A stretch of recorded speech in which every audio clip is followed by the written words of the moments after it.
Tonight on Real News from the Blaze, what a trip to the dry cleaners may say about sex, government, and the free market. Will Kane, fill us in. Yeah, Amy, tonight on Real News, we're going to tackle a very serious subject. It turns out that after a good amount of research, your shirts cost more to dry clean than my shirts.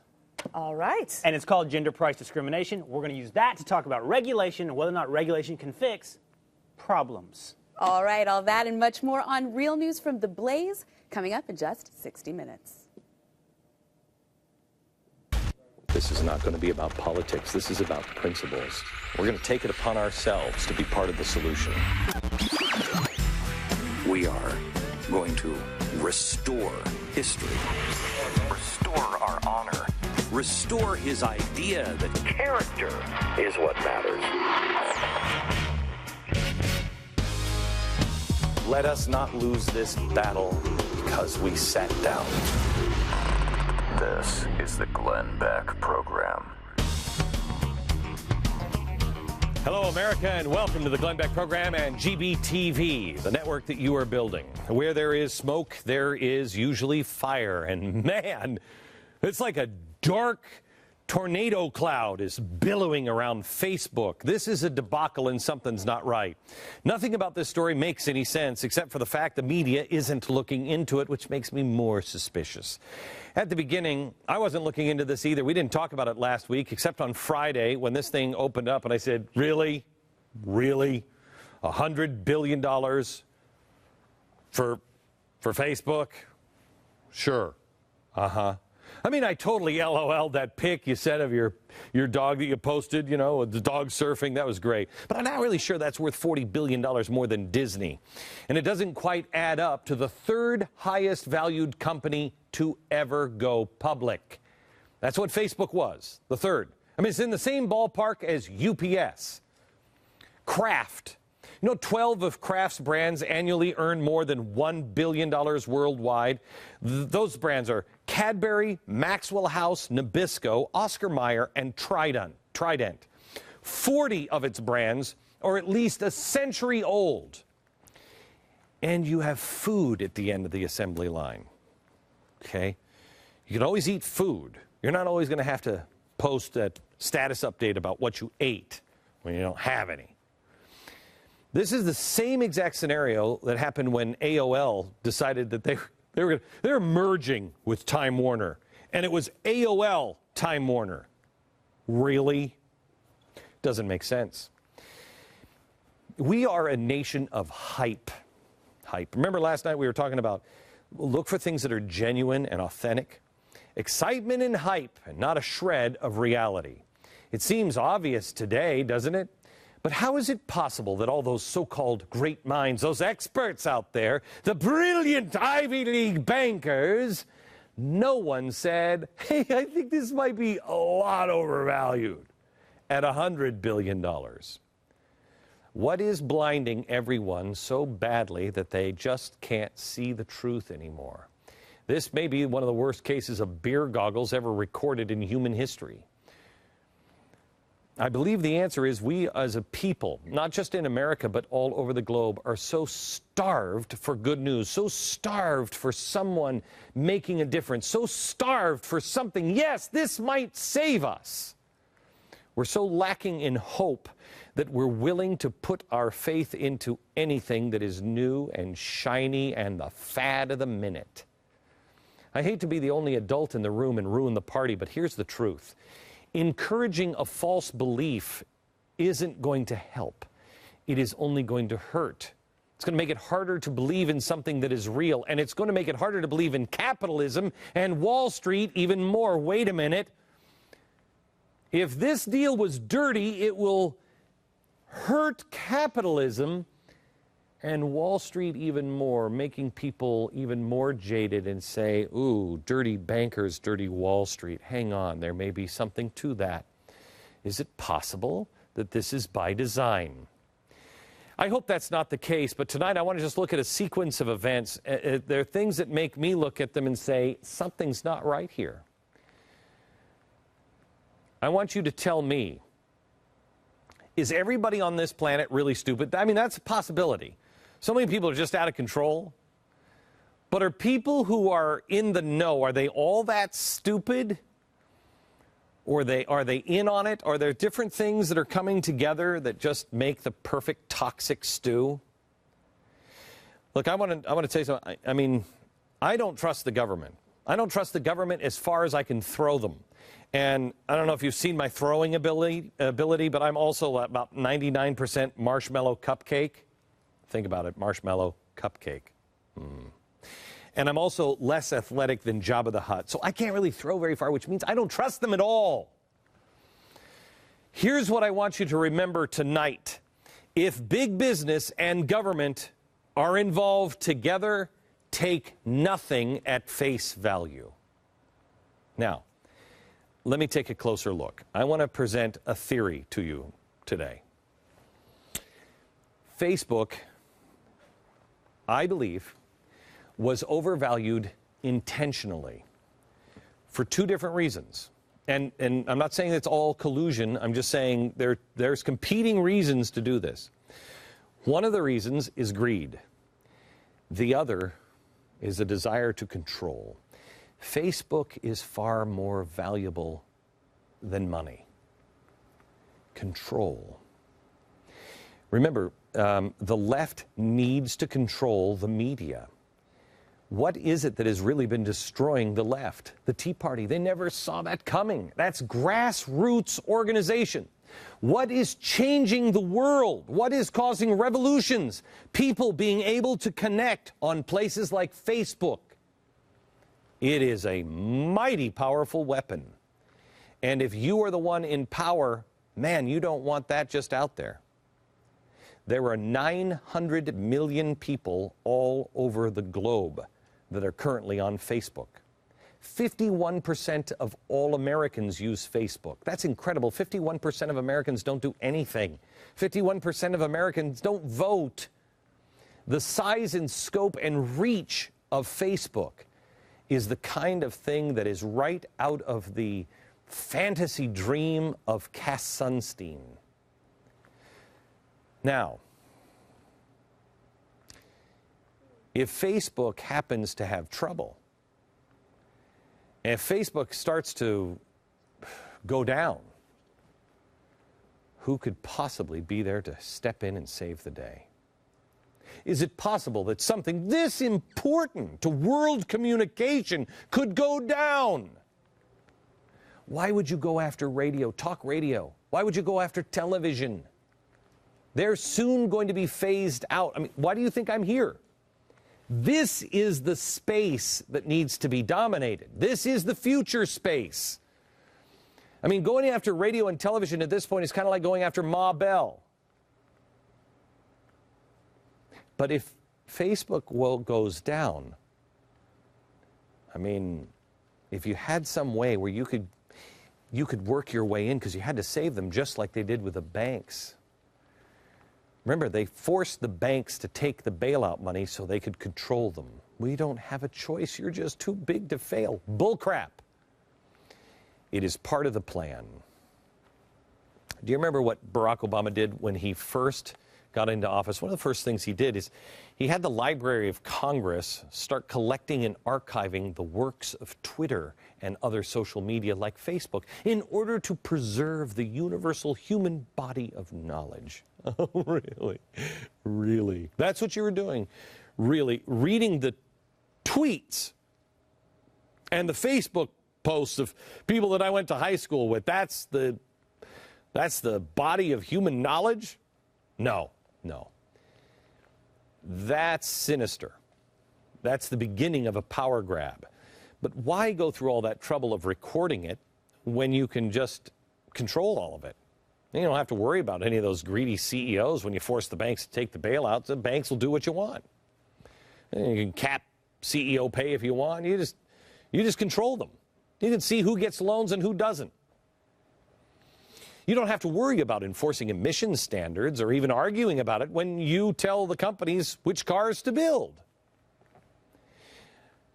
I know this is a really outrageous charge to make, but I want you to look at the timelines and the facts. We talked about Facebook. It's a company that didn't even have a way to make money when it started. CEO Mark Zuckerberg still defines, to this day, the company's goal as this. This all seems like a big deal.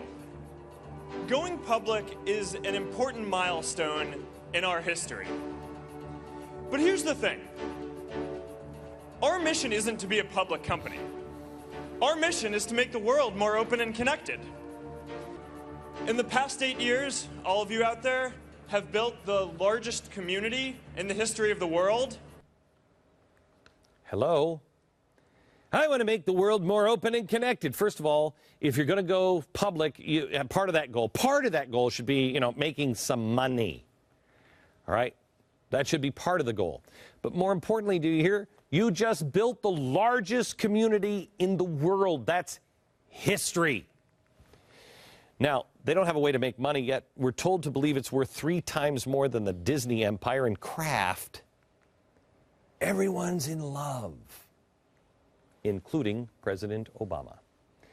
He and Zuckerberg sitting in a tree, Kissing.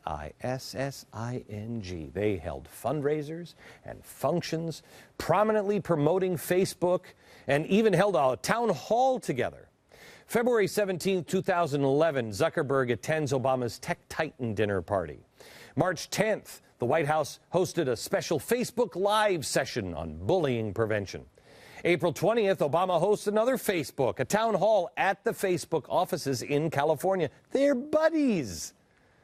Obama told Zuck, "Oh, take off your jacket and get comfortable." Zuckerberg said, "Hey, I'm cool. And in fact, I'm cool with even paying higher taxes."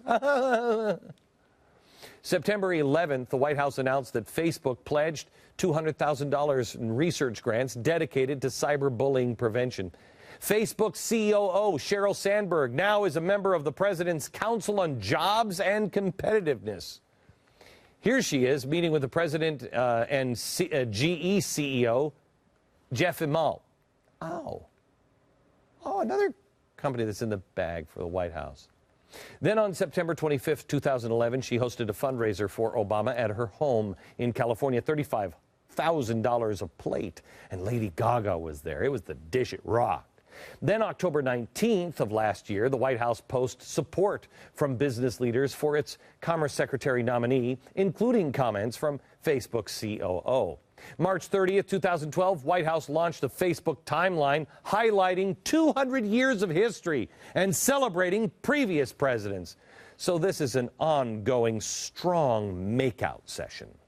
The popular president and the darling upstart company with a young, famous billionaire CEO who just wants to spread the wealth. So now comes the time to set the IPO. We're going to go public. Wall Street will do it. And everyone wanted a crack at this. This is obviously a highly sought-after job. I mean, whatever bank got this, the bank stood to gain $100 to $200 million. When it's all said and done, somebody made a lot of money. Depending on the opening value. So whoever gets it, if you're going to be the bank that represents this IPO, man, you want that share price to be pretty darn high. Well, many pitched for the gig, banks from all over. But out of all of the possible banks out there, here are the lucky winners. Morgan Stanley, which is weird because Morgan Stanley was the lead underwriter, and 2 other banks also played large roles in this, and it was JP Morgan and Goldman Sachs. Now, you hear those and you're like, those sound pretty familiar, and they should. Morgan Stanley was the lead consultant on Fannie and Freddie bailouts, so he knows the government quite well. They also set the IPO for General Motors. Whoa. JP Morgan, that's Obama's favorite bank. Every other bank is evil and reckless and greedy, but his pal Jamie Dimon, he's really competent and trustworthy. Except, of course, which Obama won't point out, when they lose over $2 billion in risky bets. So out of all of the banks, Obama's most trusted bank gets the gig. Now, it's not just the same bank that got, the gig, the same bank that did the IPO for GM. It's actually the same exact people, the same analyst in the same bank. Now, in the run-up to the release of the IPO value, the banks, Morgan Stanley, JP Morgan, and Sachs, all agree, $38. $38, wouldn't you agree? Oh, I agree, Bill. How about you, Bob? Oh, yeah, $38. That's the number. That would put Facebook at just over $100 billion and make Mark Zuckerberg pretty much, holding so much that he would say, I wouldn't even miss that tax dollar. And people were ready to buy in. Ooh, demand for Facebook shares extreme, said one person familiar with the deal, saying more than 1,000 institutional investors had placed their orders already. The Investors Roadshow, full swing, touting the stock to all prospective buyers. Remember, the banks, all three partners, need to have that share price up there. It was big. $38. But then something changed. Something odd happened. Facebook filed its revenue forecast with the SEC. This is just a few days ago, May 9th. Now, keep in mind, just before this thing goes out, they file with the SEC. Now, the underwriter wants to paint as rosy of a picture as possible within the legal guidelines. Well, according to Business Insider, the information in the SEC filing was extremely vague. You really had to read between the lines to see any kind of revenue drop in the forecast. Yet, Morgan Stanley, JP Morgan, and Goldman all came out and said, you know what, we've looked at this thing, we're concerned. They revised their revenue estimates down right before the launch of the IPO. Now, this is an extremely rare move, one that most definitely impacted the opening drop-off, which I find most interesting, because the financial experts say that given the information in the SEC filing, it's highly unlikely that all three banks would independently cut their estimates and say, ooh, I caught that. Oh, I didn't even know you caught that too. Oh, you caught that too. All three of you did. Inside experts say they believe someone told them to cut it, or at least said, psst, guess what's coming? That's what this new lawsuit is all about now. They say the revised expectations were not made widely known to people, thus screwing the little guy. $2.5 billion has been lost. So far, Facebook dropped 18% in its first 2 days. Morgan Stanley admits it did give special guidance about Facebook's problems to its best clients, its biggest clients. But the smaller investors, we kept them largely in the dark. But they claim, what? We didn't violate any security laws in doing so. Oh, well, that makes me a fan of capitalism. Oh, that makes me a huge fan of Wall Street and banks. That doesn't piss me off at all. Nope. If I lose my money because where I have my 401k, some of that money, my pension, that was invested in this new IPO, I'm cool with that. I guess Mark Zuckerberg didn't feel the need to put this information in his status update. So now we come to the messy part. Within a matter of hours, Facebook went from hero to zero, from saint to goat. It went from a no-brainer to a colossal embarrassment. And this is what bothered me on Friday and especially on Monday morning. Something's wrong here, because now everybody hates them. What about that solid friendship between Zuck and Obama, huh? He stands up for his friends, doesn't he? Remember the insider report that, started the downward turn? This was on May 9th. Well, on May 11th, Obama's tone on Facebook starts to change. He said, quote, I'm reminded I just came from Seattle and I told a room full of folks, some of whom work for Microsoft, Bill Gates is a genius. Steve Jobs is a genius. Mark Zuckerberg, amazing what they've accomplished. But the internet doesn't exist unless all of us together make an investment in something called DARPA. That helped develop the internet. That was common enterprise that created this platform for success for everybody. Oh, man, if we just had like a common community that the government could control. On May 15th, the Wall Street Journal reported that General Motors planned to stop advertising with Facebook after deciding that paid ads on the site really don't impact people. Wait a minute, hold it just a second. Hang on.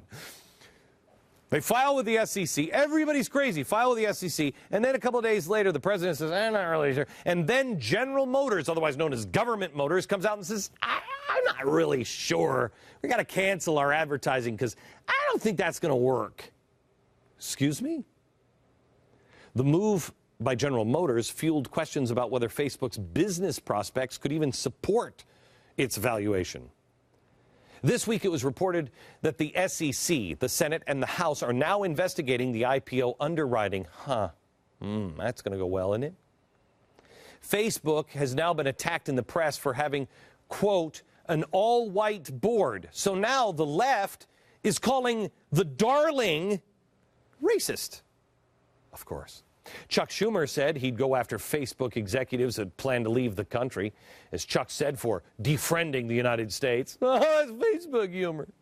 The Economist, Business Week, and others suddenly were lining up against Facebook. Warning now, didn't hear this 3 days ago, warning, if this stock craters, if revenues don't grow, and I'm quoting, 41% annually for the next 5 years, it could be a real problem. I'm sorry, I'm a small businessman.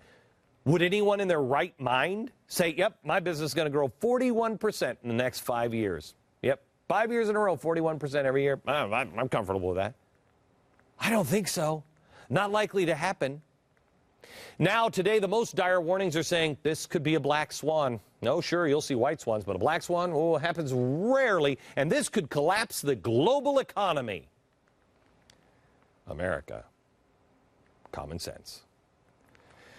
I am not a financial guy by any stretch of the imagination, but I do have common sense. Where there's smoke, there's fire. 900 million people on Facebook. 51% of Americans are there. The world's first global community. Facebook, behind global revolutions, the power of this platform is worth far more than any stock price. Do you think there's anybody in the government that would want to control this platform? Or at least get enough leverage on them to be able to squeeze its neck when it needs to? On top of that, do you think there's a chance that there's a ton of greedy capitalists who just want their money and don't give a flying crap? They just want their cash. Capitalism does not work unless it's used by a self-regulated and moral, decent people. But the same can be said for our government. George Washington said, the government is like a fire. If you control it, it's a benefit. If it controls you, it will burn everything down. We look to our government as a friend, not what it truly is, a fire. And when they collude business and government, oh, there's trouble. Remember today, if big business and government is involved together, take nothing at face value.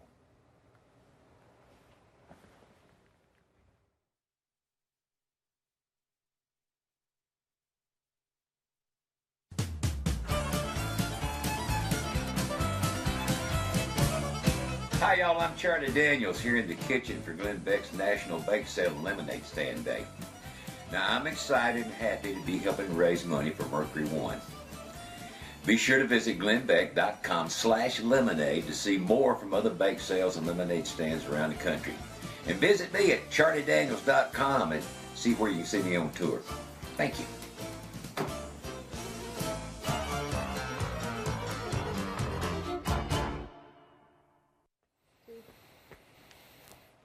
Whether you are a seasoned firearms pro or just getting started, there has never been a better time to get yourself prepared with firearms, ammo, accessories than right now.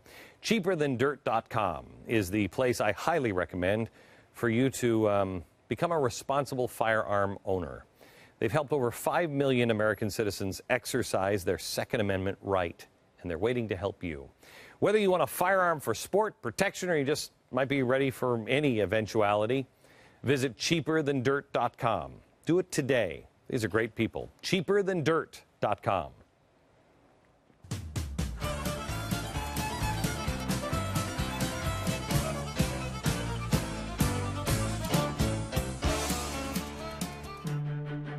By age 5, I could drain a three-pointer. By 8, I could outplay opponents twice my size. By 10, I knew someday I would make the pros. Focus, dedication, determination. These are the things that have prepared me for today.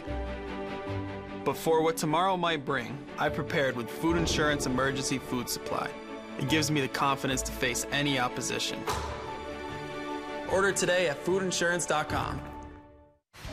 The TRS Files, True Tax Resolution Stories.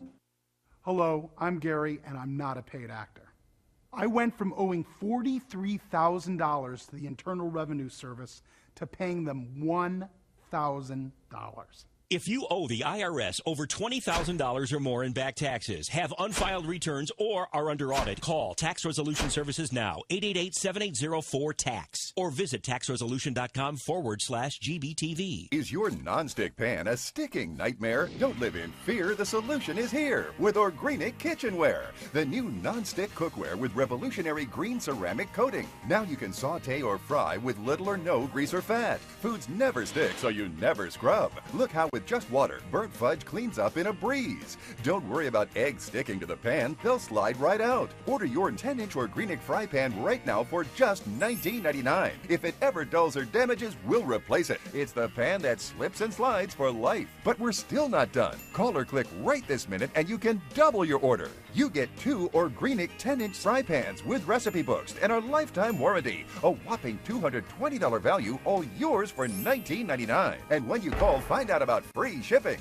Call 1-800-603-7571. But hurry, we're giving away a special offer on a second Organic pan with 2 days' orders. So call 1-800-603-7571 and find out about free shipping. That's 1-800-603-7571. Call now. Mortgage lenders lied. Banks cheated and committed fraud. If you believe you're the victim of lender negligence, greed, or corruption, if your home is worth less than what you owe, if you're currently in or facing foreclosure, or if you have a sale date, 1-800-513-0934. Our job is to dramatically lower your mortgage balance or lower your interest rate to just 2% fixed for life. Take action now. When you lose your home, it will be too late. 1-800-513-0934. Coming up on Real News tonight, our frenemy, Pakistan. The Senate voted to cut aid to the country today. Buck, what's going on? Pakistan has sentenced a doctor whom they say helped the U.S. find bin Laden to 33 years in jail. The U.S. sees this as quite a slap in the face. So we're going to talk about what it means for U.S. relations with Pakistan now and going forward. All right, that's up next on Real News right after Glenn at 6 o'clock.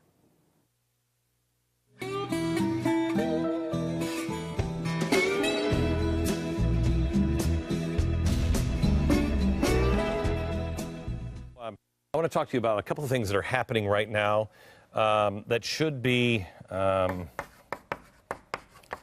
concerning to you.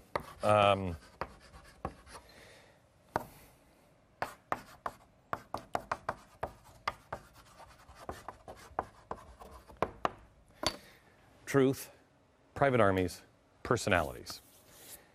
Nobody is going to talk to you about this, and and hopefully there's nothing to worry about. But if you look at the government as a fire that grows out of control, then those 3 things you should be aware of. They should be of grave concern to you. Let me start here. Hillary Clinton is bragging now about the use of propaganda. Cyber experts based at the State Department have now hacked Yemeni tribal websites, and they've replaced al-Qaeda propaganda that talked about killing Americans. Here she is. Within 48 hours, our team plastered the same sites with altered versions of the ads that showed the toll al-Qaeda attacks have taken on the Yemeni people. Okay. I don't know if that's the way propaganda should work, because, I mean, who's going to believe it if the government is announcing it? Anyway, she goes on to describe the State Department's cyber effort as, quote, part of a multi-pronged attack to include the propaganda battle. Okay, well, if that's what we're doing overseas, that's overseas. And that's the way it's always been in this country. I mean, our country has had a domestic ban on propaganda since 1948. You know, remember after FDR died and they passed and said, hey, boy, that was spooky. We don't want a dictatorship. Let's not let the president have more than 2 terms. And then, oh, that's spooky. Let's stop with propaganda. The Smith-Mundt Act of 1948.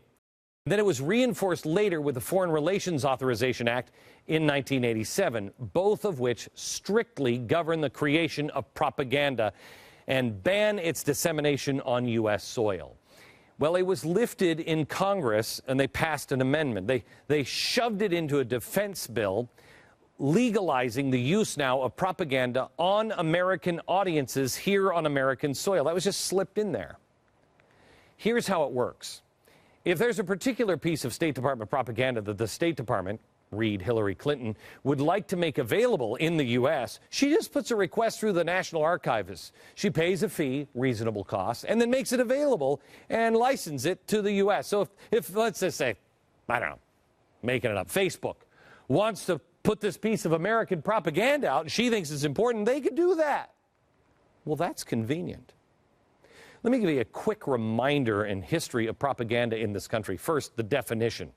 Propaganda is information, ideas, or rumors deliberately spread widely to influence opinions and entice action.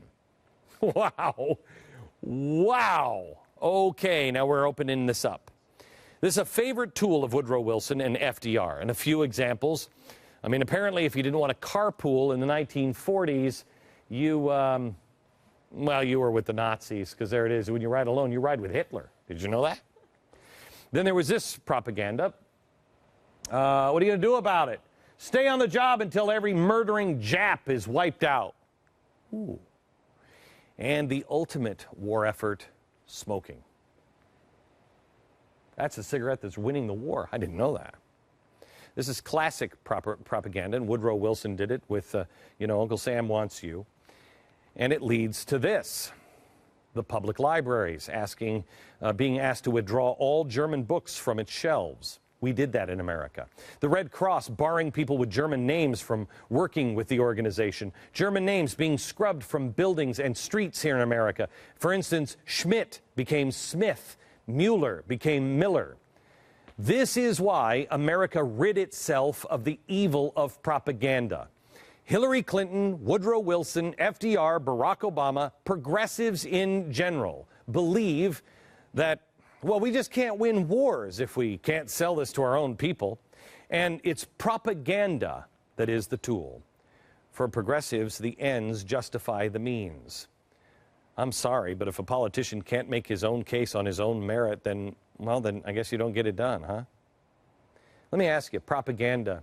Last time you saw a politician use propaganda, how'd it work out for you? This is classic propaganda. And propaganda is not what a democratic republic does. It's what a socialist, communist, or fascist state does. The State Department is growing in power, as is our entire government. The State Department has really never had American interests at heart. They are dangerously now out of control. Remember, when the president said this. We cannot continue to rely only on our military in order to achieve the national security objectives that we've set. We've got to have a civilian national security force that's just as powerful, just as strong, just as well funded. What the hell did that even mean? Well, we now know because we can point it out to you. He meant a private military run by the State Department, a civilian defense force. And if you don't think that's true, ask who's serving. He's pulling troops out of Afghanistan. We're reducing our army, our men, our boots on the ground. And you're replacing them with private contractors awarded to Academy, formerly Blackwater, a $250 million contract that worked for the U.S. State Department and the CIA. And now we're adding fuel to the fire. The State Department has its own army and political propaganda machine that can be used on Americans at home. Oh, yeah. That's great. And who's in charge of it currently? Hillary Clinton. Which brings me to personalities, the last one. Truth, private armies, and personalities. We already have a wonderful personality that can read a teleprompter like crazy, but is it possible that he maybe is done at the end of the line of his usefulness? He needs another shot in the arm. I saw a story last night in the news that Biden was so unpopular around this country, in swing states especially. 54% of swing voters view Biden as unfavorable. This makes Quayle and Cheney look like action figure heroes. Here's the problem. The president is swinging left when the country isn't swinging left. You always swing to the middle before an election. He's not. He's going the other direction. Example, gay marriage. In Florida now, new polls are out. A full 25% of voters now say, I'll never vote for Obama because of his gay marriage flip-flop. So how is this helping? This doesn't make political sense. Unless you had a moderate come in on the ticket, somebody who's just so, well, we've been at odds, you know. You swap Biden for Hillary Clinton. I hope to God this is not coming. I hope to God this is not coming, because this is one of the longest standing predictions I've had on Barack Obama and Hillary Clinton. Obama, just yesterday, could not pack a room of 700 people in Colorado. He fell 150 people short. He couldn't. Are you kidding me? He's the president of the United States. The bloom is off this rose. They need something to shake it up. And wouldn't Hillary Clinton, being the vice president, be that answer? She's moderate now. Come on. God help the President of the United States. Pray for him and his security. This man hangs around people that really, truly believe the ends justify the means. That, you know what, you're going to have to break a few eggs to make an omelet. You're going to have to sacrifice somebody for the good of the collective. If that's the case, so be it. Warning. There's nothing more powerful than the first African-American president, who was also the first gay, Asian, Jewish, woman, Hispanic president. Cut down by racists.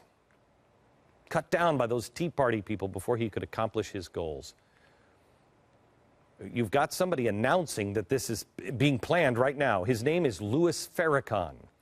But don't worry. Louis Farrakhan, the Nation of Islam or communist, socialist, they'd never do that. It's never happened before. Remember, it's never happened before. Well, except in the 1960s when these guys stepped in. Nation of Islam, communist, socialists, racists. Look out, gang. The government fire is burning out of control. Nothing is as it seems.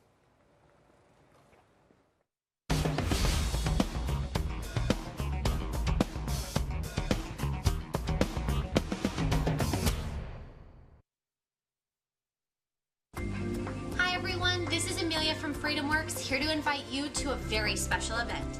FreePAC is a national gathering of Americans interested in restoring freedom. This year's event will feature speeches from Glenn Beck, Dick Armey, Matt Kibbe, and many of the biggest names in the freedom movement. So go to freepac.com today to pre-register and help restore liberty in your community and across the nation.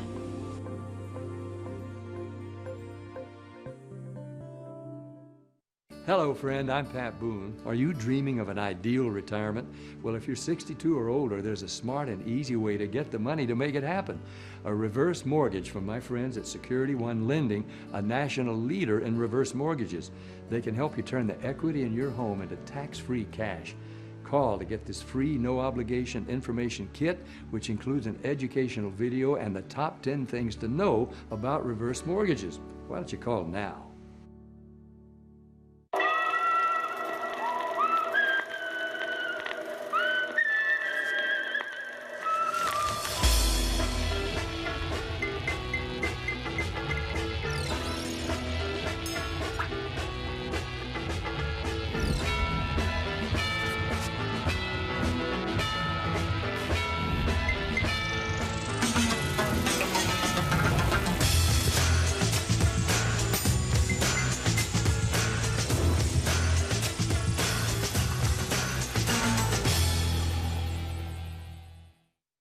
Okay, so has anybody actually started saving for college yet? Oh, not me. No, you got time. Oh, no, we actually started. You have? Really? Sure. We figure you start saving a little now, or you'll borrow a lot later on. Yeah, but how did you even know where to start? Oh, I found out about the Gerber Life College Plan. Call now for free information on the Gerber Life College Plan. It's easy. It's pretty much worry-free. Well, how could it be worry-free? What if something happens with the stock market? No matter what happens, we get guaranteed safe growth. So when she's ready for college, the money will be there. And it doesn't take a lot of money to get started. For as little as $10 a week, you can start saving for college and get guaranteed growth. Just call now. Oh, it's a life insurance policy, too. Oh, that's different. And if she decides not to go to college, there's no penalty, so she can use the money for anything. We've got to get started. Yes, we do, because you're going to college. Call 1-800-892-3073 for your free information. That's 1-800-892-3073. Ed Klein has a new book out. It's called The Amateur, and it's causing an awful lot of talk. In fact, it just debuted #1 on the New York Times list, which is not an easy accomplishment. We brought Ed in because I wanted to talk to him and get a little deeper than just the Jeremiah Wright stuff, which, honestly, as we talked, Ed, you know, there's a lot about Barack Obama I want to believe. You know what I mean? I think I've made up my mind on who this guy is, and I don't need anybody to pile on if I don't know that it's true. And so I wasn't rushing to, I don't rush to any Obama book. And then you came out with the Jeremiah Wright audio tape, and you have him dead to rights. All of these things were said. Right. Let's go into some things that I think are a little more revealing, but I want to talk to you about your sources on them as well. Valerie Jarrett is somebody who's so under the radar for most of America. They have no idea. I believe it was her father-in-law was a communist. You know, and the Obamas and Valerie Jarrett are this tight. You say that A, she's more powerful than anybody else in the White House outside the Obamas. True? True. Okay. Why do you say that? There were 4 people who came to the White House after Obama won. David Axelrod, Robert, his strategist, Robert Gibbs, his spokesperson, Rahm Emanuel, who had actually been in the Hillary camp until after the election, and Valerie Jarrett. All of them, except Valerie, are gone. Back to Chicago, all of them. Robert Gibbs and Axelrod are running the campaign, the Obama campaign from Chicago, and Rahm, of course, is the mayor. Valerie remains there, best friends with Michelle and her chief political advisor, and simultaneously the president's senior political advisor, the only Chicago voice still left in the White House. So why doesn't she have a more prominent role? Why isn't she chief of staff? Why are they put her kind of back? She's more important than the chief of staff. In fact, she got rid of 2 chiefs of staff. She got rid of Rahm Emanuel, and she got rid of Bill Daley. She loves to be the implementor. She doesn't really do anything. What she does is she goes at night at 6:30, she goes upstairs to the family quarters, has dinner with the first family. No other official in the White House has that privilege. She goes on vacations with the first family to Martha's Vineyard.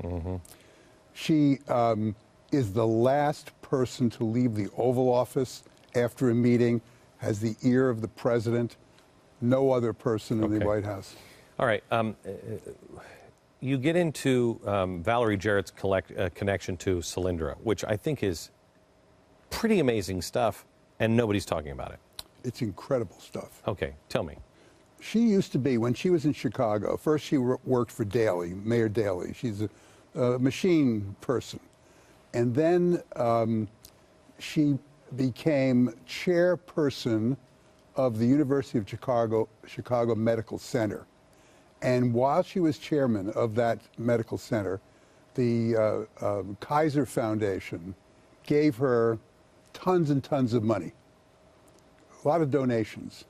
That same foundation owns 37.9% of Solyndra. That same foundation had its lobbyists in the White House more than any other group about Solyndra and about solar energy. She met with the Kaiser himself, who was a huge bundler for Barack Obama. Many, many times, brought him to the White House. It was an inside job, that whole Solyndra thing. Today, that same job that she held in the University of Chicago Medical Center is now held by the best friend of Barack Obama, Eric Whitaker. And guess what? The White House has just awarded that group $6 million grant for their urban health initiative, whatever the heck that is. So it's all intertwined. It is. I mean, it really is. It's one of the, I said probably the first spring that he was in, after I saw the stimulus package, I said, this is going to go down as the dirtiest administration in American history if anybody cares to do the homework. It doesn't seem that hard to get this to unravel here if anybody cares to do it. So you've been in the media forever. You were at the New York Times. Right. Why? Why is no one unraveling this? Why has nobody ever vetted this president in the mainstream media? That's a question, not an answer. Why? You have to have an opinion. I do have an opinion. You know, when I was at the New York Times, it was run by a guy named Abe Rosenthal. In fact, he hired me. Okay. And he used to say, my job, and I want to be remembered for this when they put up my tombstone, he kept the Times straight, down the middle. He is now dead, and he left a long time ago. And that whole newspaper has just gone way over to the left. It's a organ of the left. But there's nobody, CNN, MSNBC, even Fox doesn't necessarily expose. You know, I called up a source at the Chicago Sun-Times who helped me with this book. And I said, Barack Obama comes from Chicago, David Axelrod comes from Chicago, Valerie Jarrett comes from Chicago, the Reverend Jeremiah Wright comes from Chicago, Eric Whitaker, who got a bribe, comes from Chicago. You guys have never done a story on this. Are you going to do one? And his answer, we're thinking about it. We're thinking about it. Okay. All right. So let me get a handle on what you believe Barack Obama. Dinesh D'Souza, and I believe this to be absolutely accurate, I believe he is an anti-colonialist. That's what motivates him. What do you think motivates him? What is he? First of all, I agree with Dinesh about that. Day one, Barack Obama picks up the bust of Winston Churchill that was in the Oval Office, says, get rid of this. And they, without even telling the British, they sent it back to the British Embassy. Big kerfuffle in England. That is an exact replica. We called the White House over in the Oval Office. Oh, yes, right. We had it made. We had one made just like it, back on the, right exactly where it was before he boxed it up. Anyway, go ahead. He sat at the knee of the Reverend Jeremiah Wright. It wasn't so much that he was in his church listening to those ranting sermons. He was, in fact, he didn't go to church that much, but he did visit the Reverend Wright hundreds, if not thousands of times from the time he became a community organizer until he became president or ran for president. Jeremiah Wright stands for exactly what you're talking about.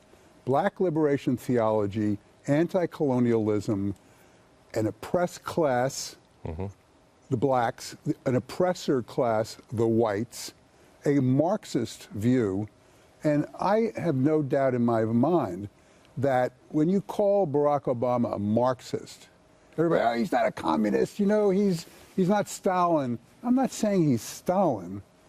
I'm saying his economic ideology is Marxist. It means engineering social change, engineering the economy from the center of the government. And I think he truly believes that. Michelle Obama, is she more of a ideologue than he is? Who's the power player between the two of them? I asked that question to a lot of people in Chicago. Among the African-American community who knew them when they were newlyweds. And in fact, a lot of the women worked out with Michelle at the local gym.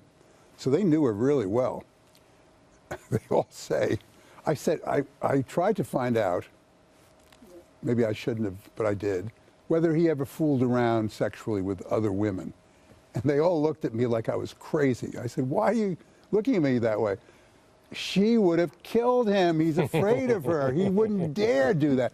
She wears the pants in the family. Michelle is the power in that relationship. Now you put, and see, this is, I've got to be real honest with you. This is what's confusing to me, because you start, the first line in the book, I think, is, this is a reporter's journal, right? And I know that I told my staff early on, these are not our enemies. They're enemies of freedom, I believe. And we let the chips fall where they may. If it's true, we report it. If we don't have it nailed down and it's not essential to the Republic, don't say it, because it's going to discredit you. You go into a story which I think is fascinating. I personally, again, I read it and I'm like, I think that's probably who she is. But it's one of those things that if you put it out on the table and you don't have the names to back it up, it discredits the story of, like, Solyndra. Why did you include things like Michelle Obama and Oprah Winfrey fight? Which, again, me personally, I'll bet you that's true. Why did you put that in there? Or can you tell us where you're getting these stories? Tell the story first, for anybody who doesn't know. Okay, the story is that Oprah, we all know, is pivotal in getting Barack Obama the nomination because she threw her backing to him, not to Hillary. During the election campaign, she was huge. Afterward, she was on what she thought extremely close terms with Obama, talked about redecorating the Lincoln bedroom, talked about how to draw up a list of guests for the social parties they would have, talked about how he should treat television, you know, not too much exposure and so forth. I really thought she would be almost like a communications director or consultant in a way. So did she. Right. However, according to what she told, not one, not two, but three of her closest associates and friends, who were my sources, when Valerie Jarrett got word of this, she went to Michelle Obama and said, you know, this woman's acting like she's the first lady. She's acting like she has a direct line to the president. Rather than going through me, Valerie Jarrett, which everybody else has to do, and which you and I talk about, Michelle, before they get through. And they decided to freeze her out. And what happened is that when Oprah offered to do a show, an Oprah Winfrey show at the White House to launch the anti-obesity campaign that Michelle was behind, Michelle held a meeting and said, I don't want, and this is from people in the meeting that I spoke to. How many sources? Two. Two sources. Two sources from the meeting in the East Wing. I don't want a rich, fat lady waddling around here being the emblem of my campaign. A rich one, that's also capitalism, you know, and fat. And Oprah, these two people, one of these two people who are my sources, is a very good friend of Oprah's and told her about this. Oprah went bananas and went to her friend Gayle King and said, I'm going to send off a letter. And Gayle said, no, you can't do that, you can't do that. But ultimately, Oprah just washed her hands of the whole thing and decided they don't want me, fine. It's their loss. I've got other things to do, like my own network. And she's not going to campaign for him in 2012. It's an amazing, an amazing story. And you know why? You asked me why I put it in. That's the story. And I'll do this very quickly because it is emblematic or symptomatic of how they treat, how this White House treats its own friends. Friends. That doesn't spell good things for America at all. Thank you, sir. The name of the book is The Amateur. The Amateur, available, #1 New York Times bestseller, available everywhere now. Back in a minute.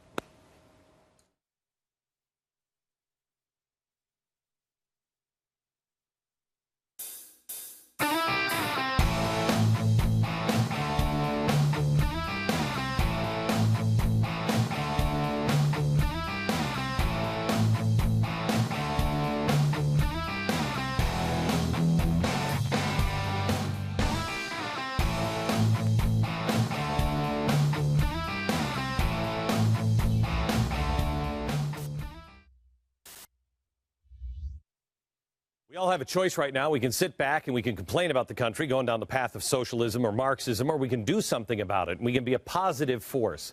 FreedomWorks is joining with me now on a historic ride in July. They're hosting an event that you're going to hear more about in the coming days and weeks. It's called Free Pack. It's happening on July 26th. That's a Thursday night, 2 days before the Restoring Love event in Dallas Cowboys Stadium. Go to freepack.com right now. Grab your tickets now. Freepack, free, FREEPAC.com right now, and grab your tickets. And we will see you there Thursday night, July, what was it, 26th or 27th? 26th. See it. See you there.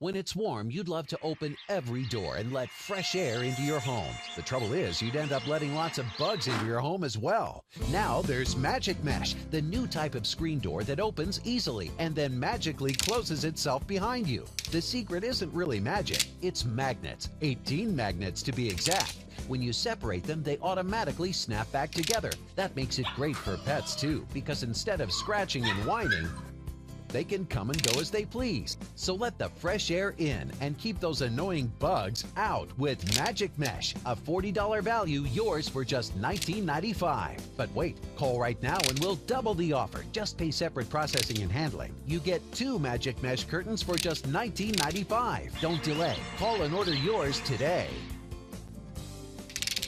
To order Magic Mesh for $19.95 plus processing and handling, call 1-800-572-9265 or log on to buymagicmesh.com.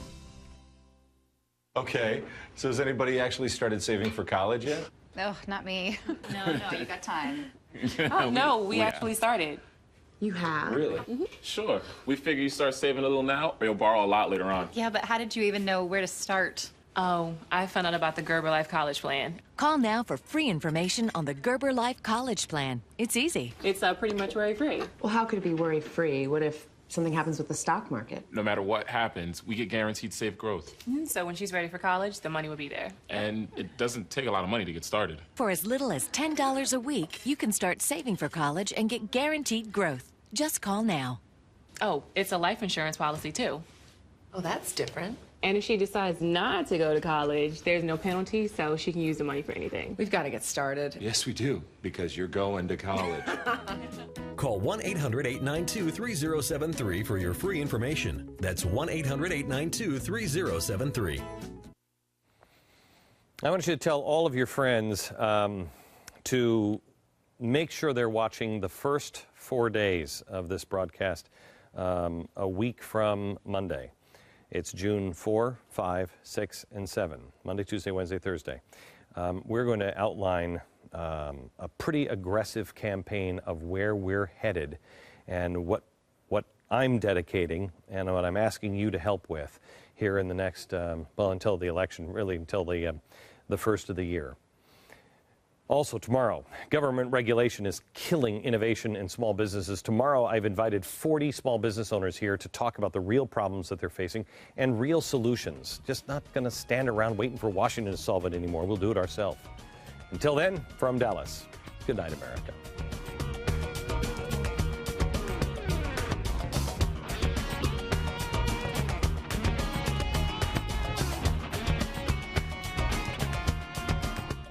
Breaking news tonight. We've got real news. This just in. Real news from the Blaze.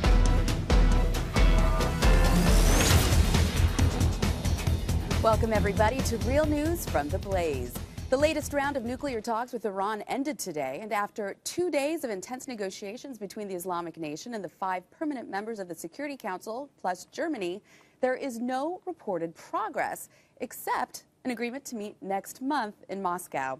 Iran wants economic sanctions eased before it will even talk about nuclear reductions, but the West won't lift those sanctions without a commitment to halt uranium enrichment in place. Well, we're joined by CBN terrorism analyst and GBTV contributor Eric Stackelbeck. Eric, does the agreement to talk again mean that there's hope for progress, or are we just at the same old movie watching it all over again? Amy, it's the worst rerun you've ever seen over and over again for about 10 years now. It's a farce is the word that comes to mind, maybe fiasco. We're going to agree to talk again, and then those talks will end in the same place as these talks went, which is nowhere. Iran continuing to enrich uranium, marching toward a nuclear weapon, and basically laughing at the West as they buy time. The Iranians are pretty confident that the Obama administration has no intention of taking military action, especially in an election year. They know that China and Russia, at the end of the day, will have their backs. They feel pretty good about themselves right now, and they're kind of just playing out the string and playing us like a fiddle. So, Eric, an anonymous Iranian delegate is telling a reporter that the Americans didn't come to the table really with any agenda. And another analyst said, you know, giving up 20% uranium enrichment for some airplane spare parts, it's a joke. So what was America really bringing to the table in terms of either carrots or sticks? Well, look, I mean, it's been a lot of carrots, to be honest with you, Amy. I mean, there's only so many carrots this Iranian regime deserves. Let's remember, just a few months ago, they were plotting to carry out a terror attack where I'm sitting right now in Washington, D.C. So how many carrots do we want to give them? The problem here is there's not a legitimate, credible stick in the background, at least with the Obama administration. Now, Israel kind of lurking in the background is another story, but they're not involved in these talks. And how much can you give Iran? How much should you give them? They've proven over the past 32 years, has this regime, Amy, that they cannot be trusted. This is similar to North Korea, Iran's close ally, no surprise. North Korea, same deal. We've given up our nuclear program. A few years later, they are testing a nuclear bomb. Iran acts along the same lines, but are even more dangerous because they're motivated by a fervent, insane, radical ideology. Hey, Eric, it's Buck. We wanted to line up really quickly the different things that are sort of on offer here. You were talking about carrots, obviously no sticks. But if we pull up what the West is putting forward as we have a freezing enrichment at 20% uranium, you know, no more exporting and bomb-grade uranium, and allowing UN inspectors. So what do you think about that versus what the West's concessions are? Yeah, I mean, do you think that here we have providing spare parts for civilian planes, offering medical isotopes, help with nuclear safety? And let's get Iranian demands, because these are an important part of the equation. They're halting, they want to halt the embargo, which, you know, the real painful part of that, the EU part of that, doesn't kick in until July 1st. They want to roll back with trade and diplomatic sanctions, and they want to play a part in the Syria solution, which really means they want there to be no solution in Syria as far as we see it. They want things to continue poorly there. Looking at all those elements, Eric, how do you see this playing out, and do you think that really at the end of the day, the most likely outcome is they'll just try to stall? They're going to try and stall. And guys, I hate if my tone sounds kind of exasperated. It probably does. But this has been going on for years. And Amy, like you said, it's like a rerun of the same bad movie over and over again. Buck, exactly. They're going to stall. This is their MO. And the Obama administration, I believe, guys, that the Obama administration is thinking, and they've made the calculated decision, that they can live with a nuclear Iran, that a nuclear Iran can be contained just like the Soviets were during the Cold War. And what the Obama administration is hoping, they're keeping their fingers crossed, that Israel will hold off, at least until after the election, before they do anything to Iran. The Obama administration doesn't want Israel to do anything at any time, obviously, when it comes to Iran, but especially not before the election. And after the election, let's remember, President Obama, as he said to Medvedev, the Russian president, a few weeks ago, he'll have no restrainers. If Iran announces that they are a nuclear power before the election, very bad for President Obama. But if Iran tests a nuclear bomb after the election, hey, President Obama isn't in a re-election campaign. It is what it is in his view. Hey, Eric, it's Will. Let me play devil's advocate, as I want to do often here, but let me offer you this. How about it's not the same old movie that we've seen over and over again because Iran is at the table. The theory goes that the economic sanctions are actually working, that the Iranian economy is having a lot of trouble. And this holdout theory, they may not have the ability to hold out, at least for some indefinite period. That economy is under real serious threats. So haven't we made some progress to get them to the table? Yeah. They want things we're probably not going to give up, like lifting the sanctions, but they're there. Yeah, well, you make a good point. Absolutely, these economic sanctions, they're biting. That is beyond dispute. They are biting this Iranian regime. And more importantly, they're biting the average Iranian in the street. No question, and that is why the Iranians have come to the table. Yes, that's progress, but guys, we've kind of disputed this over the months here on the show. At the end of the day, I just look at the Iranian regime statements, not only Ahmadinejad, but the Supreme Leader Khamenei, and they say, it's not me saying it, it's them saying it, guys, we will not give up our nuclear program under any circumstances. Sanctions will not stop us. That's a Supreme Leader saying that. And we've kind of debated here on the show about this Iranian ideology. Is this regime suicidal? Because you look at statements, guys, and they say they want the Islamic Messiah to return to Earth and they're going to usher in the end times.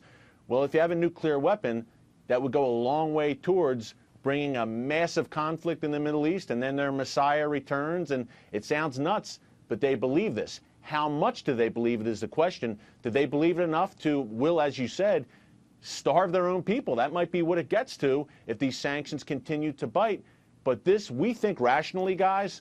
They don't think rationally. This Iranian regime, it's tough to get inside their heads and figure out just what they're thinking. We can't look at this like rational people, like the West looks at it, because they're an entirely different beast in Tehran. Hey, Eric, it's Essie. You know, you mentioned Syria earlier, and we've talked a lot about Syria at this table.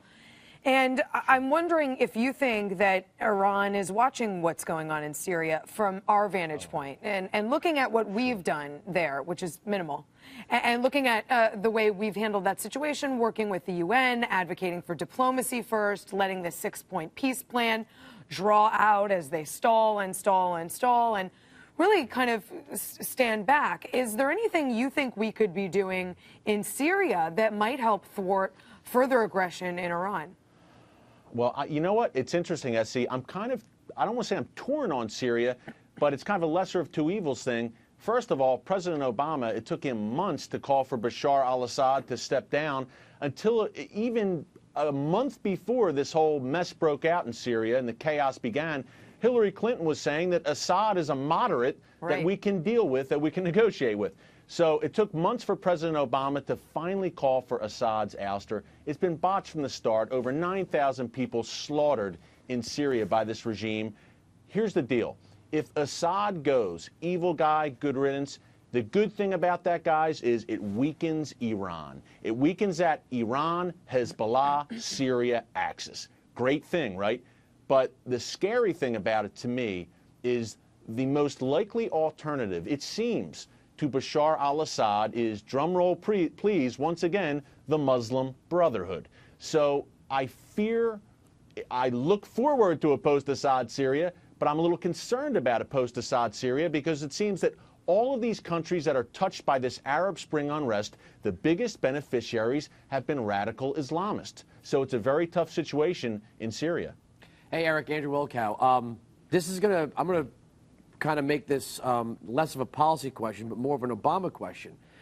The Iran, everything on this possible attack on Iran or bringing in Israel is all predicated on their contention that their nuclear program is for peaceful means, probably energy. Why aren't we selling them Solyndra products? Or why isn't Obama giving them a lecture about solar energy? He thinks we can solve every problem that we have with solar energy. Why isn't he saying, look, we'll lift these sanctions, we'll let you buy anything you want from the American companies. We got light bulbs, we got turbines, we got solar panels. You guys will be great. You'll love it. I mean, I'm being honest here. It sounds like if he wants a win-win, he can bail out the economy, create jobs, and sell them the stuff that he says we should be using. Well, look, I mean, there's another round of talks coming, Andrew, so never say never. That might be the next thing on the, on the Obama administration's plate. So never say never.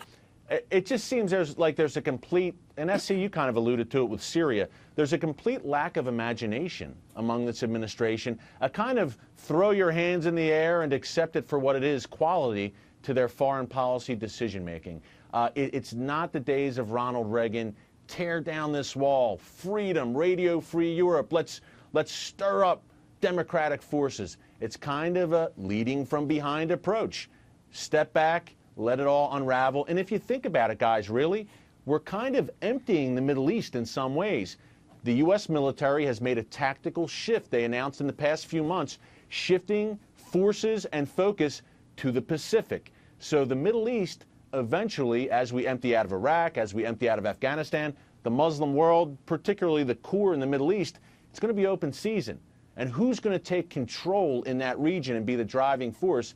If Iran gets a nuclear weapon, they're number one on the list. So, Buck, I have a question for you, and sort of following up on Eric's point about imagination. And is there anything that the Iranians want more than they want to acquire nuclear weapons that we could offer in these negotiations? I was reading all of this and I was thinking, you know, if you're dealing with Kim Jong-il, you know, he departed now, but you could offer, I don't know, private lunch with the Avengers in costume and he might actually take it. With the Iranians, it seems as what they really want is to stop the bad stuff, but they're not asking necessarily for good stuff. I don't think there's anything that you could offer them that would make them stop the program. I think the best we could hope for would be some sort of a halt to the program, the real, temporary. The real question is, does Israel take off any possible kinetic action from its end, a strike, while these negotiations are ongoing? Because if that happens, you could certainly see the Iranians trying to play this out against the U.S. electoral timetable. And see if they can buy some time to get closer to this. And the other issue is, some people are raising the idea that if they even take what's on the table right now, they will find sort of end runs on it. There'll be ways to get close enough that there'll be no means of stopping Iran if they decide that they want to go from an energy program to the weaponization of isotopes. So there's that as well. So, you know, we're trying here, but I don't think there's anything that could be done that will completely avert the program. I see. So it's just bad, worse, other than an attack. I see. Well, Eric, thanks for joining us and sharing your insights. We appreciate it. Thank you. Thanks, guys. Your next trip to the dry cleaner could tell you something pretty important about government regulations and free market principles. We'll explain after the break.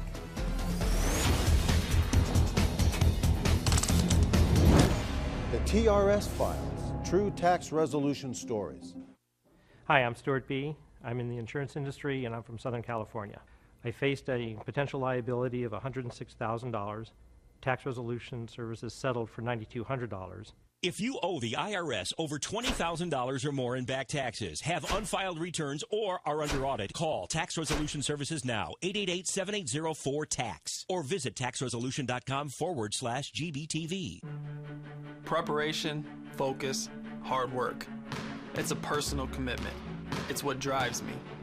It gives me the confidence to look my opponent in the eye and say, game on. Preparing for life's future challenges is just as important. Food Insurance Emergency Food Supply gives me the same assurance that I'm ready for whatever comes my way. Preparation is everything. Order today at foodinsurance.com. Hello, friend. I'm Pat Boone. Are you dreaming of an ideal retirement? Well, if you're 62 or older, there's a smart and easy way to get the money to make it happen. A reverse mortgage from my friends at Security One Lending, a national leader in reverse mortgages. They can help you turn the equity in your home into tax-free cash. Call to get this free, no-obligation information kit, which includes an educational video and the top 10 things to know about reverse mortgages. Why don't you call now? Hi everyone, this is Amelia from FreedomWorks, here to invite you to a very special event. Free Pack is a national gathering of Americans interested in restoring freedom.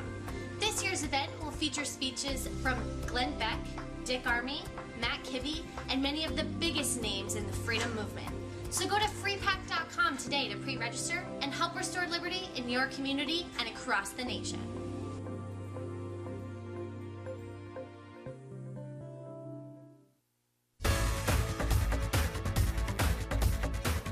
Are you a man like Buck Sexton who is sick and tired?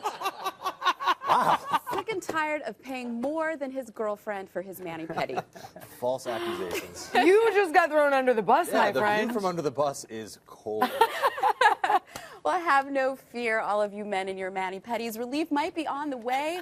The Wall Street Journal reports that New York City is cracking down on gender pricing, handing out more than double the violations in 2011 than it had in the previous year. The practice has been illegal since 1998, but the city's increased efforts raise new questions about the value of such laws. Are they enforceable, and the effect they have on the free market? So to talk about that is Will Kane, but of course my first question is, do you enjoy mani-pedis? Never had one in my life. Oh, well, I can Never. tell you they're lovely. On neither appendage, the I'd manis say or the ditto, pedis. Will, but I feel like I'm not sure everybody would believe me. After that, I know Will Cow knows. I believe Will Cow knows. You know, as you mentioned, after a year-long Real News investigation, we've uncovered something very, very ugly creeping around in the free market society. I'm going to illustrate it for you. What we have here are two garments. We will leave them just entitled garments, right? This garment right here is hideous. According to the New York Times. Buck again thrown under the bus. Well, it is a Buck item. Yes, because we've attached a name to it. According to the New York Times, this tactical field gear, you can hate it all day, folks. It's good for you. This garment here would cost you approximately $2.86 on average across the nation to have cleaned. This, of course, is a men's shirt. Now, this garment here, smaller, no frills, yes. Thank you. An SE cup item for sale at realnews.com. Markdown.com. No frills, simple, smaller than the men's garment, and yet this price, according to the New York Times, on average would cost you $4.95 to clean. Almost double the price. And half the fabric. And half the fabric, Amy. So, that is bull.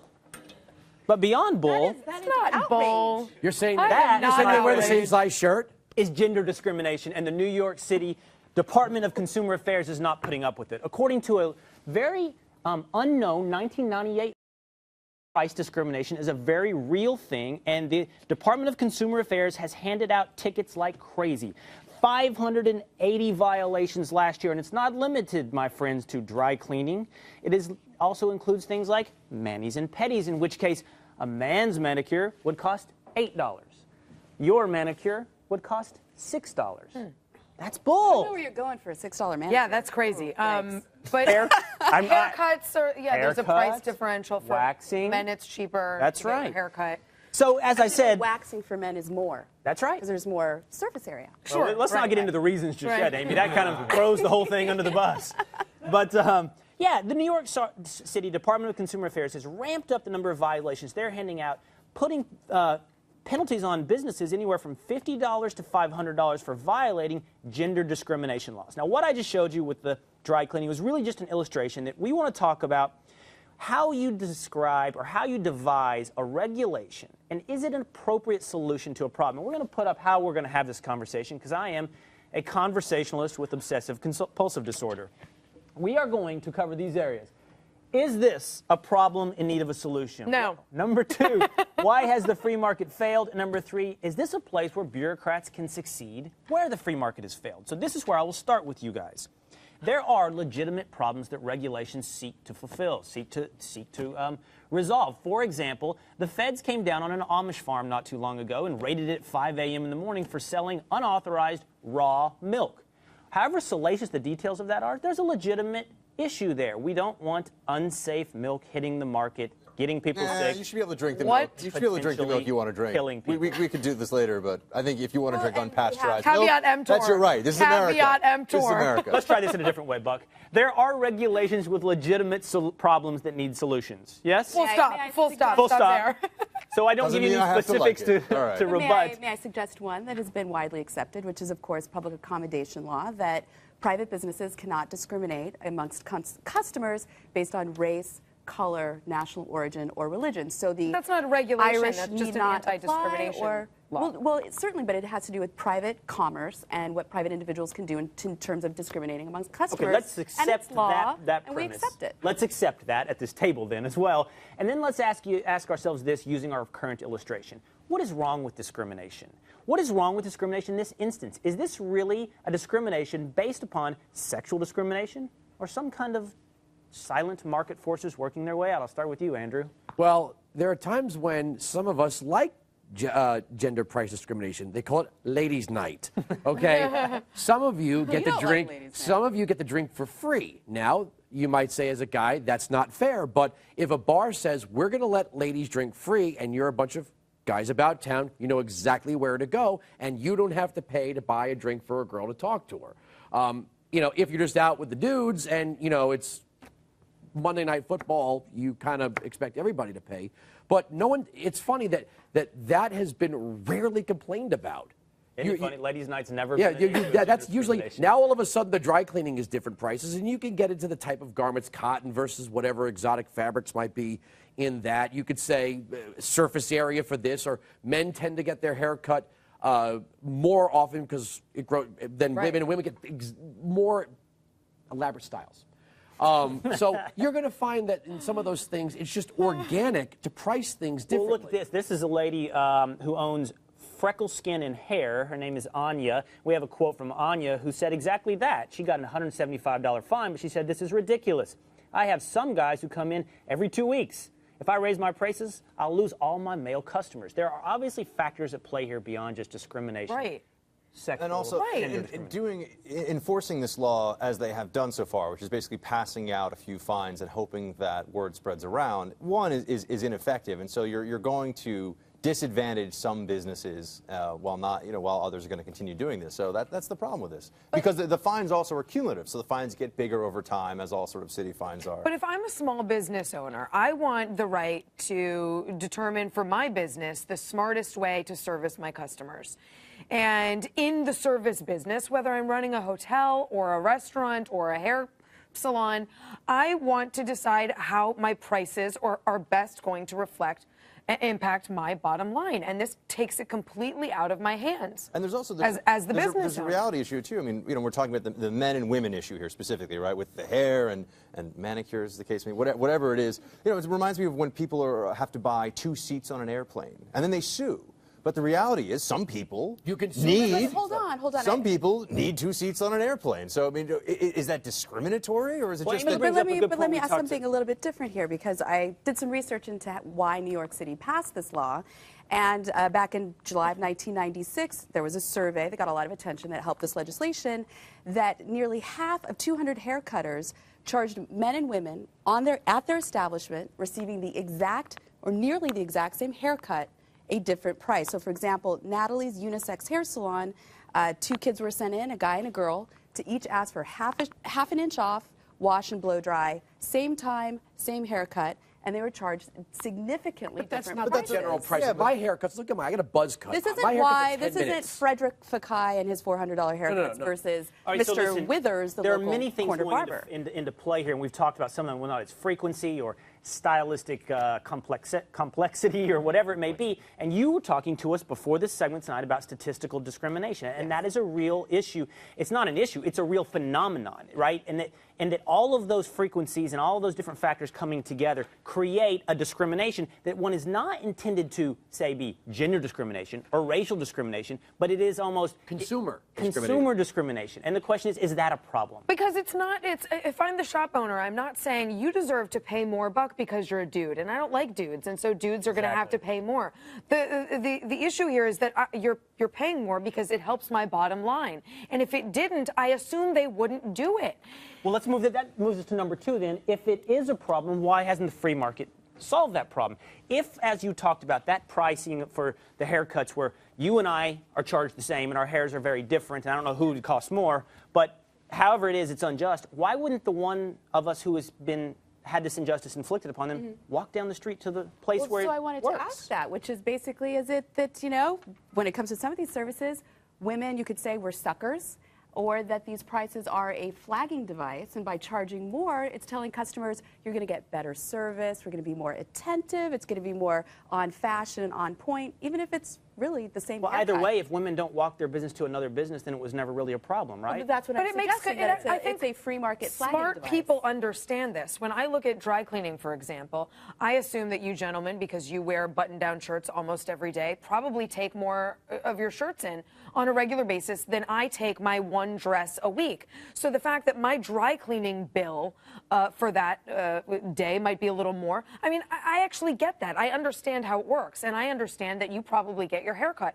more often than I do. And so my once every 6 weeks haircut is going to cost a little more. I think smart people understand how this balances how do insurance out. companies get away then with, under this law, how would insurance companies in New York get away with charging men more for life insurance than women, which I believe is And car insurance. and car insurance as well. I mean, that is basing your price scale on aggregate groups and making decisions from that pool, which is accepted practice. And so even if you are, I'm sure, SE, fondness for NASCAR, I'm sure a fantastic driver. Excellent driver. Fantastic driver, right? But she would pay more than somebody her age who's a male. Well, because I think you could say in that sense it's a risk assessment, but should the woman who's walking into the salon, who does want to get her bangs trimmed every 2 weeks, have to pay more because she's a woman? But isn't the risk that she would have, it takes more to cut her decided hair? The because risk you're a is just woman. different, but it's that she Mostly takes a small longer haircut. businesses. You can work out pricing with small business owners. If you say, look, I come in here every 2 weeks. This is what you do for the guys. I'm just going to get the bangs trimmed.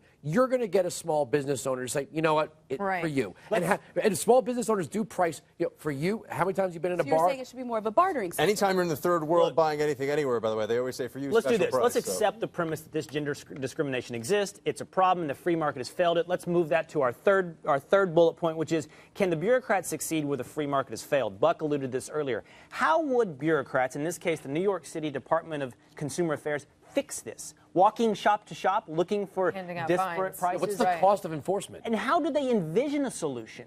You know, and are the unintended consequences of that solution more than the original problem? We talk about like licensing. Electricians must be licensed, thus depressing the number of electricians in a market, thus making amateurs go out there and work on their own homes with their own electrical problems, thus making amateurs electrocute themselves. There are unintended consequences. Can a bureaucrat even organize this? But what's the cost of enforcement? At some point you say, well, now my haircuts are cheaper or my drinks are free or whatever, but the taxes have to go up to hire an army of people.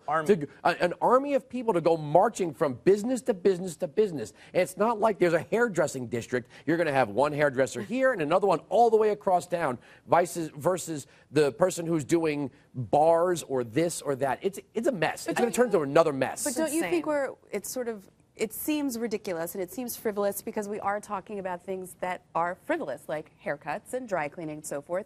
But we do enforce and we do put resources behind keeping, as I said, shop owners from discriminating in these other categories because we say we want to move our society forward. That's the point, and that's the point of this segment, Amy, in the end, because these issues do sound frivolous, haircuts and manicures and pedicures, but analyzing whether or not a problem exists, why isn't the free market solved it, can bureaucrats solve that, should apply to any regulation, no matter how serious the issue we're dealing with.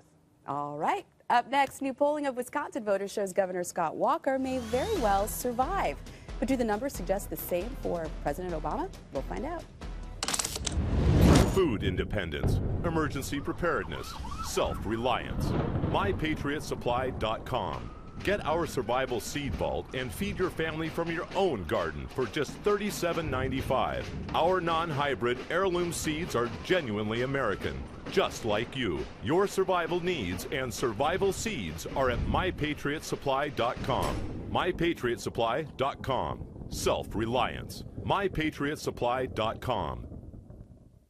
Bringing a firearm into your home is one of the most important decisions you can make. If you are considering gun ownership, CheaperThanDirt.com is here to help you make a responsible and informed choice. We understand it is a personal decision how you choose to protect your family. We offer thousands of choices of firearms, ammunition, and accessories to suit your individual needs. Be responsible, be proactive, and exercise your Second Amendment right. Find us online at CheaperThanDirt.com. That's CheaperThanDirt.com.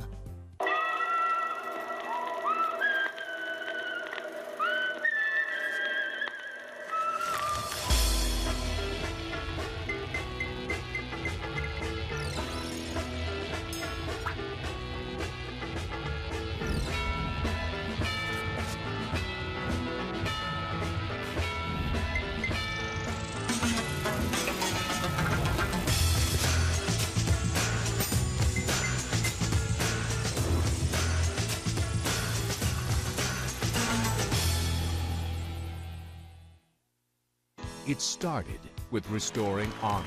I have a new dream. Then, restoring courage. That spirit lives within each and every one of us. Now, it's time to restore love. Dallas, Texas, July 28th.